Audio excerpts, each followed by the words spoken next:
Hey everybody, welcome to J Stern Designs. This is my third week of doing quick tips, and I have to say I'm having a great time.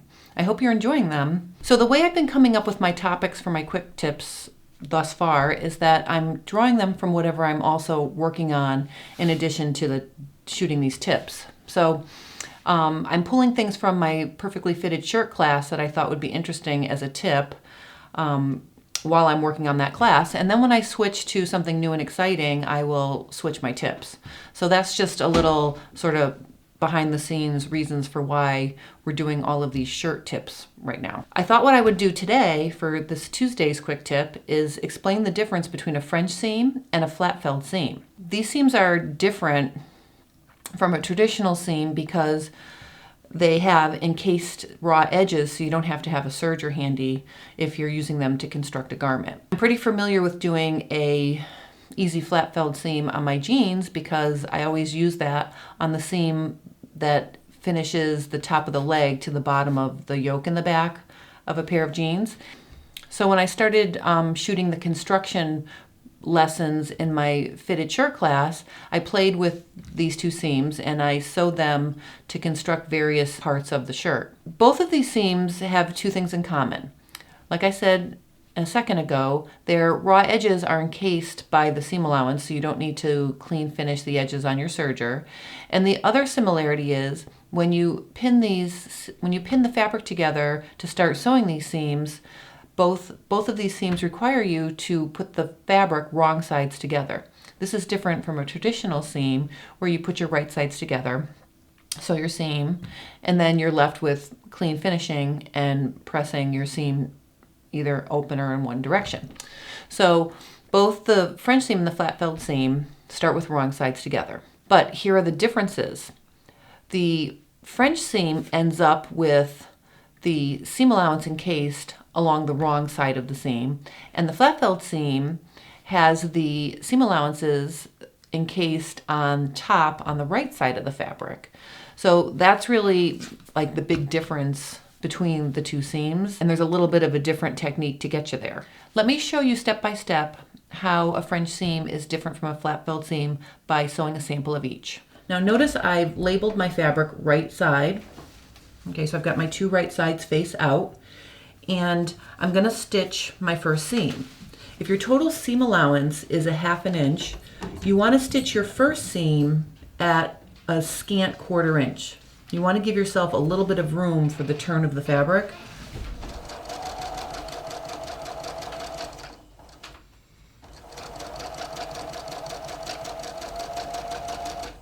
So here's the first step to my French seam.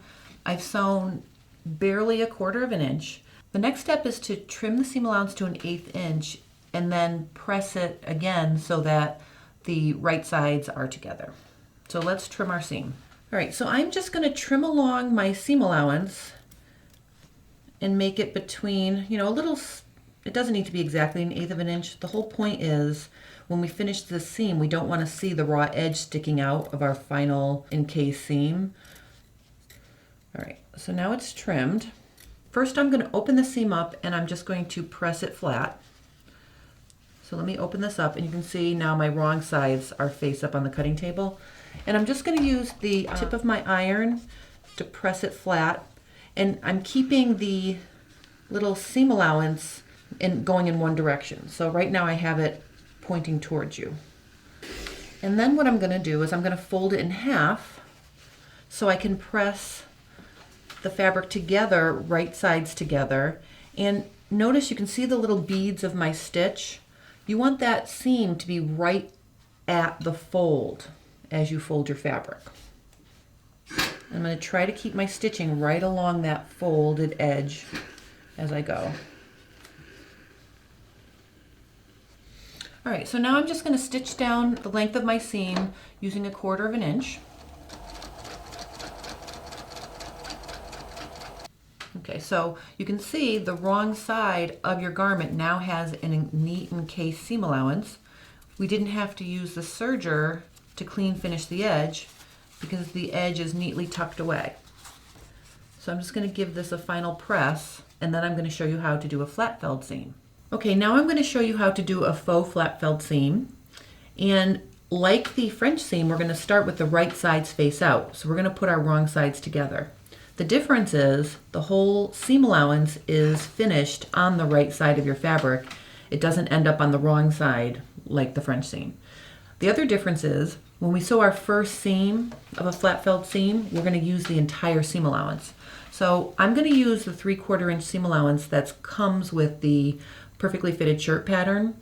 3/4 inch seam allowance gives you more room when you're folding your seam allowance under, and I'll show you that step after we sew. So that's what the first seam looks like. The first thing we need to do is trim the seam allowance of the back to 1/4 inch.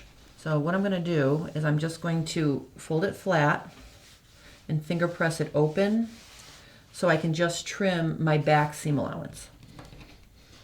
I'm just going to trim this to 1/4 inch.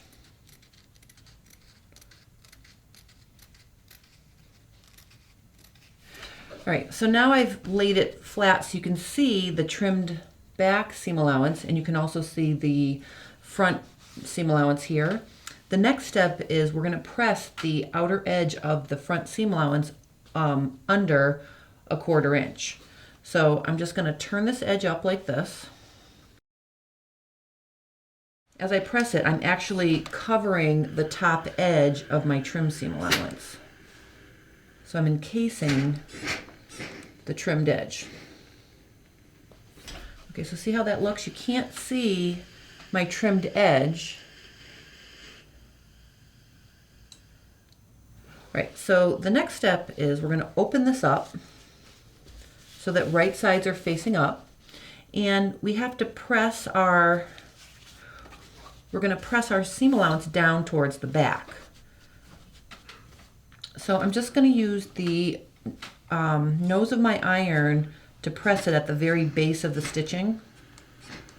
See, I'm just sort of giving it a little nudge.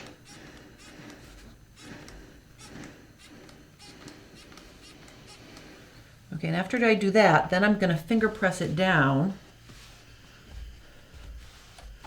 and make sure everything's laying nice and flat, and then I'm going to give it a good press on the top.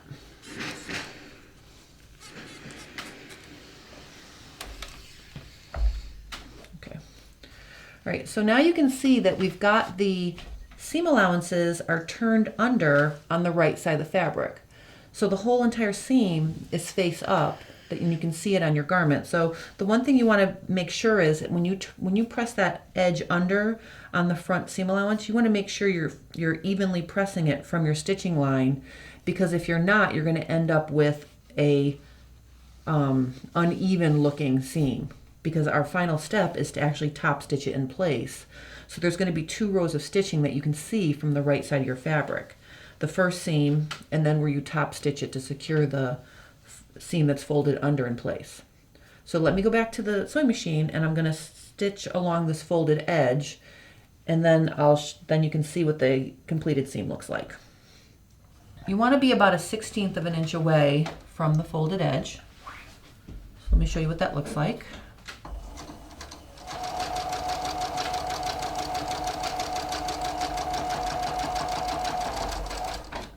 So that's what the top side of a flat felled seam looks like. All right, so let's compare what the French seam looks like next to the flat felled seam.